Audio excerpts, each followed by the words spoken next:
You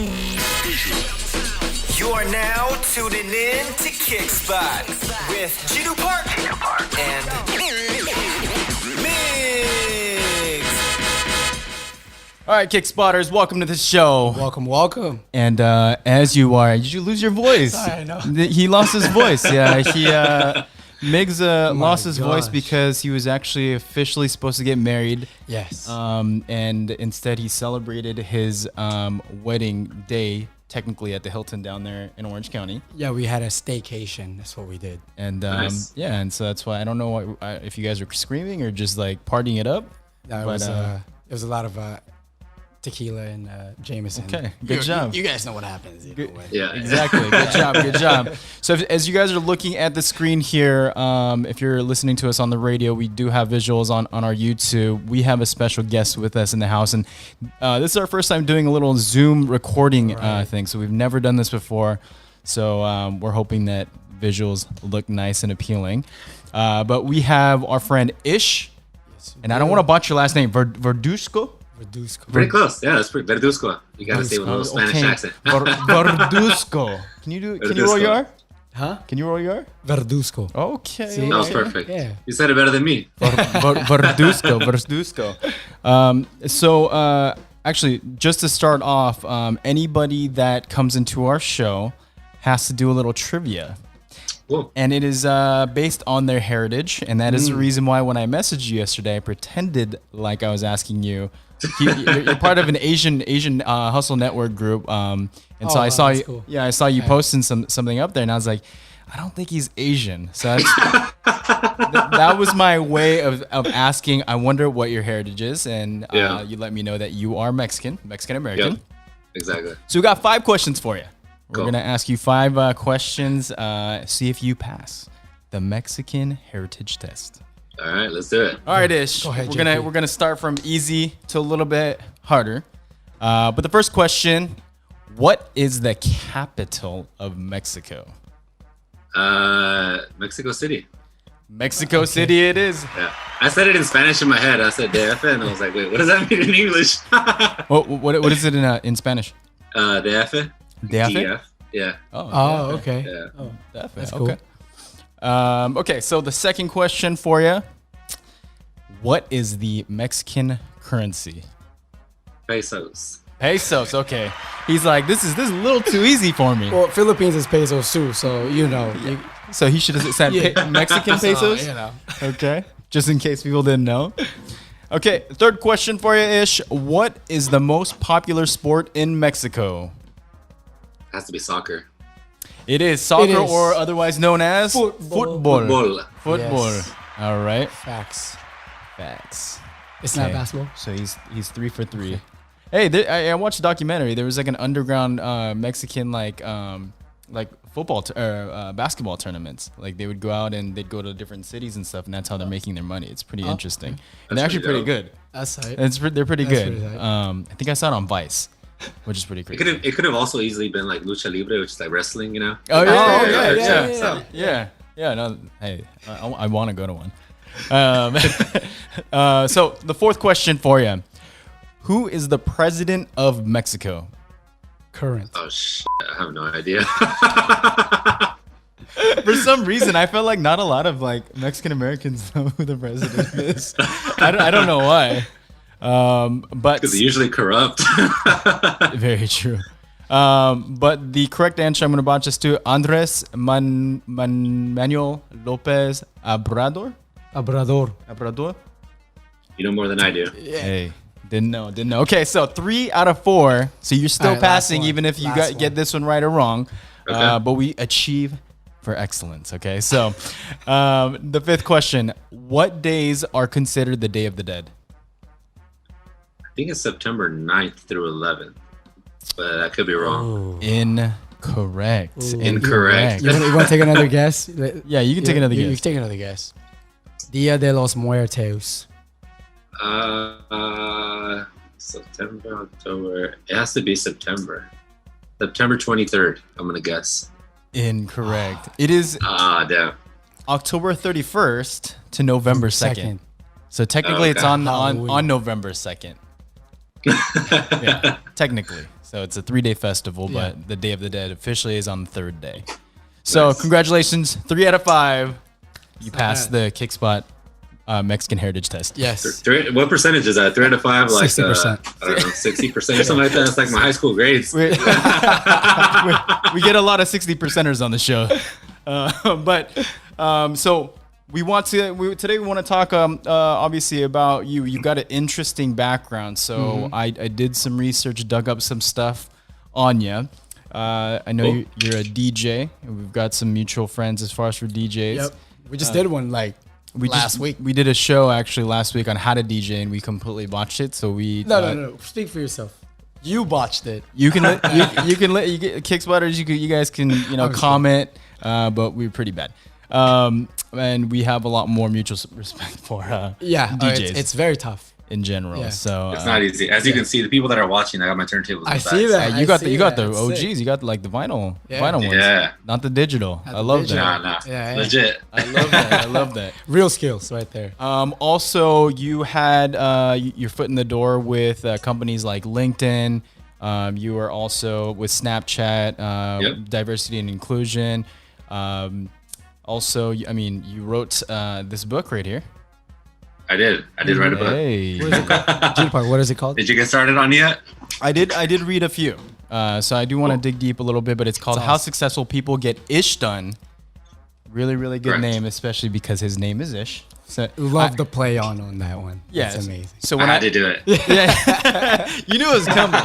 You also Ish also has a podcast as well. Tight. It's the same name though, right?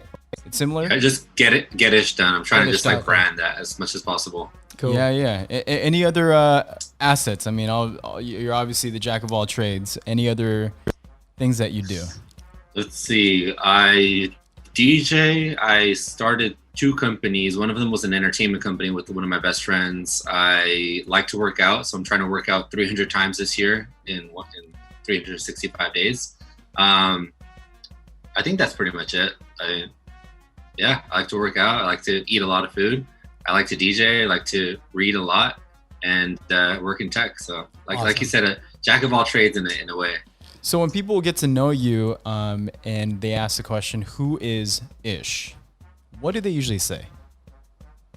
What do I usually say, or what do they usually say? What do they usually say, and then what do you usually say? It's a lot of it depends like how you met me. So like some people know me as like the party nightlife DJ. Like I'm your go-to guy for like parties or clubs and stuff like that. Yeah. Other people know me as like the marketing guru. Other people know me as like the tech Latino and tech type of dude. Other people know me as just like the productivity guy that's always going nonstop, Energizer Bunny. And then when I tell people like who am I, it's like I'm Latino. I'm from Southern California. I'm strong with my roots. I'm proud, like from my heritage and my cultural heritage. I work in tech. I love marketing, and I'm a DJ. So that's kind of how I present it, because it's like an onion. You know, there's like so many different layers to me, and then they like stack on one on another. There's nightlife. There's also DJ. There's also entertainment. So there's like that whole sphere there. But yeah, I like to remain very, very on top of it and doing the different things. It's Yeah. crazy. We see more of that, like especially in our like age group nowadays. Like just the millennials. I think it's almost weird if you don't have a second or third or fourth layer that you're doing. You know what I mean? Like if you're just doing the 9 to 5 gig and like you have nothing else, I almost go, is that it? Like, like, what else do you have? You know, like you have to have something else. You know, like you ask that second question. You know, so that's awesome. Yeah, and Thank you. Yeah, all the things that you're doing all lead into like all one thing. I mean, you started as a DJ. It's more of like an entrepreneur thing. You want to learn marketing and all that. It's also an entrepreneur type, author, entrepreneur. So like to me, when I think about Ish, it's a true entrepreneur. You're trying to learn every aspect of how to be able to become a great entrepreneur instead of just one topic. So Exactly. I mean, that's just what I think. So let me ask you about your past experiences getting into LinkedIn. Like, why did you start going into LinkedIn and then end up at Snapchat and then you're somewhere else now? Yeah, so I actually went to school at UC Merced. It's a really small school in Central California. not very super well known. It's a part of the UC system, but not like one of the UCLA's or UC Berkeley's. And when I graduated from there, I could not find a job. Like I applied to like 250 jobs. I was the kid on campus that like did it all, you know, like president of multiple organizations. Like I ran a $350,000 budget for the school to plan concerts and brought like T-Pain and A-Track and all these amazing people. Like I sat on boards. I did everything, you know, like when you look at the resume, it was like, okay, it looks like I should have gotten a job, but I applied to so many roles for like 5 or 6 months from halfway through my senior year all the way to the time I graduated. I just applied, and I couldn't get a job. No callbacks at all. And this is 2014, so it's not like it was during a recession or anything like that. I think a lot of it had to do with the fact that like UC Merced was such a new school. Our like reputation wasn't super strong, like a UC Berkeley or UCLA or like Irvine or anything like that. So long story short, I graduated and had to move back in with my parents because I couldn't find a job. Put my pride aside, and then landed a job at 24 Hour Fitness as an assistant manager. Just like a gym, working the gym front desk, managing people and all that. But throughout my college career, I always wanted to work in like tech. I think like when I was 19, Snapchat was my dream company. And because being like a marketer and a storyteller and a creator, I thought it was amazing how they like allowed anybody with the phone to be able to tell their story through stories, you know, like the stories feature. And then when I would turn 21, it was like LinkedIn. I was really into LinkedIn, and I valued how like it connected people, and it was just like a professional network that you could learn, but you can share, that you can like do so many things. And so when I graduated and I was like working at 24 Hour Fitness, I liked working out. So I figured it would be a good job, you know? Yeah. Good job for me. But I found myself itching to want to work out the whole time that I was working. And I wasn't really happy, you know? I would come home, eat dinner with my parents, and my mom would be like, "What's wrong? You don't look too happy." And like, yeah, you know, like this job is not really cutting it, not making too much money. Like I'm living home with my parents. I don't have enough to sustain myself on my own. And my mom was like, "All right, well, like start applying every night. Just start applying to other jobs while at least you have some income coming in." And I had a friend from college who was working at LinkedIn as a contractor. And when you're contracting at a tech company, basically means like you're not full-time, you don't have full-time benefits, but you're technically working at the company. You're getting experience, you're getting paid and all that. And I convinced him to put me on the phone with the hiring manager, which was his boss. Like a 22-year-old kid, you know, like I don't know where I got the balls from, but I was just like, yeah, put me on the phone with the hiring manager. I think I could do this job. And she ended up letting me come on site to interview. I interviewed, did not get the role that I interviewed for, but she opened up a new role for me, like doing what I actually wanted to do, which was events. So that's my route of getting into tech, which is like 99% of people don't go that route. Most people, it's like a recruiter like calls you because they see your resume and they're like, "Yo, I love your resume. We want you to come on site." Whereas me, it was like the flip side. I had to like weasel my way in through the back door, like hide and like basically like push myself through. And I like to share that story to people, especially if they don't have like relation to tech, because it's so like non-traditional. Like it's completely not what you see when you talk to people that like work these amazing jobs in tech. What did you do at LinkedIn?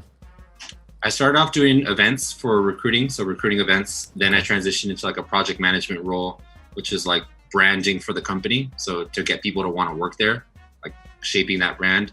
And then my third role at the company was social media marketing. So I was the social media lead for their $2 billion business, basically. And then around that time, I was trying to move down to LA, and I was trying to do like a work from home situation. It wasn't really working out with LinkedIn. They kind of didn't want me to do that. And I was like, well, it's like, I'm going to make it work. Like, and then the role opened up at Snapchat. I've always like been passionate about diversity. Yeah. And like I told you guys, I've always wanted to work at Snap. So applied, got the role, even though I didn't have technically like diversity, equity, and inclusion experience.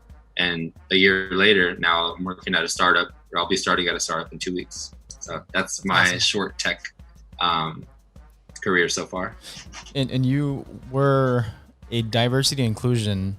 You worked at Snapchat as diversity and inclusion. Is like a manager or elaborate on that role. How important is that to you, and why? Did you do that? It's so important. These types of roles, especially right now, like in 2020, of all the stuff that's going on in the world. These roles are super, super important, because without people that are their full-time job is to like manage diversity and inclusion programs and initiatives, there's so much shit that goes like under the table, under the rug, you know, like so much bias in the hiring processes, so much unfairness with different people from different backgrounds that work in spaces that is predominantly one person. It's like white men in tech, basically, you know. So what my job was at Snap was building out a partnerships program that leveraged these micro communities of like Black, Asian, LGBTQ, Latino, women in tech, external organizations, and then leverage those to like tap into talent pools of people so we can hire them and learn best practices and elevate Snap's brand as an employer. So I built out a program, and I think it's like 9 different partners that I work with to help hire, bring people in, make sure that the stuff that we were doing was inclusive to people from all different backgrounds, not just like one particular background. And yeah, that was basically my job. And was there a certain metric that you were trying to hit? Like how, like out of those 9, were you trying to recruit a certain percentage out of each? This was the first year that we did it, so we didn't necessarily have like we want to make X amount of hires. We didn't want to like make hires, but it was more like setting the foundation, and then the following year would be like, all right, well, if that's the foundation, we want to make X amount of hires now. So you guys haven't scaled yet, like on what the goal is for that? Okay. Yeah, exactly. In those big corporations and tech companies, how open are they to? I mean, like, there's a lot of criticism within the diversity and inclusion like position, right? And what I mean by that is that it's such a recent position. It's like things happen, and that's a reason why this was created. But was it just created because they have to meet the quota, you know? And I've seen a lot of corporations just kind of put that position and, hey, you can just sign up for like a group and then, you know, get mentored in this. But there aren't a lot of times, except for maybe PepsiCo. I think they did a really, really good job with their diversity and inclusion. I think the CEO in the past was of Indian heritage, and a woman. She was like one of the top women to actually become a CEO. And it was like, I worked at Frito-Lay as a district manager, and she kind of changed the game because she was representing, you know, every other, you know, diverse person, and it's like a 1 or 2% percentage, right? Yeah. And so a lot of these big tech companies, it's a lot of non-diverse people, and they just have this position. So within Snapchat or some of the other places that you've been, how open are they for change? I think if you have buy-in from leadership, like super, super high leadership, CEO and exec, then you have buy-in from the entire company. But that's the most difficult part. Like at Snap, there was buy-in from Evan and the exec, you know, the exec team. But you said something that made me like remember how a lot of different companies, like you said, will put a DEI program manager in this role just to like stunt, to look good, to show the rest of the world like we have somebody that's doing work. Or they will put somebody in this role and say like, we want to hire 100 Black engineers or like 50 Latino engineers or whatever. And oftentimes that's not the right approach, because you're just solving one problem and you're going after it the really wrong way. Whereas Snap, we had a holistic approach where we tried to make the company more inclusive as a whole. So at the company as it was, like allyship programs and like open conversations and all that, our recruitment efforts to bring more diverse people in, and then the product itself. So when you think about Snapchat, the app, is it inclusive for different people who might have a disability? Is the content, is the thing that you're seeing on the actual app itself inclusive because it speaks to many different backgrounds itself? But that's more of a holistic approach versus like, I'm going to hire somebody to do diversity and I want you to like make a bunch of hires from people like women in tech, you know, or whatever the background is that you want to hire for. Was part of your job to like look at something like people that are like visually impaired and try to integrate like how Snapchat can help out with that? Because some of my team worked on stuff similar to that, like with the product team. So figuring out like accessibility, basically. So how can we make the product more accessible? And I set up a partnership with this organization called Disability In, and they share best practices in terms of like, okay, well, if you are a company that has an app, here are a list of things that you should consider, because if you don't have a disability, others might, like, just to be open and more understanding, you know, and welcoming from different backgrounds. But without those partnerships, it's kind of like you don't know what you don't know. Yeah, you know. Yeah, and when you create these partnerships, are you going through training as well from those companies? Depends. Like all of them are different. You know, like some of them we're not using them to recruit. Some of them we would use them for just like knowledge-based sharing. Others it was like for networking. Others it was like for only like programs and trainings. And others it was like a mix of like, we're going to do events with you. We want to recruit from your talent pool. We want to do a training with you, a mentorship program. So it just varied, whatever they had to offer and then whatever we needed at the time. And then for you personally, like what was your kind of, what impact did you want to leave by becoming the DNI for Snap? Like what was that major goal for you personally? What was my goal in the role, or what made me want to go do that job? Both. So working at LinkedIn, I was doing marketing, which is like a 180 flip, you know? Right.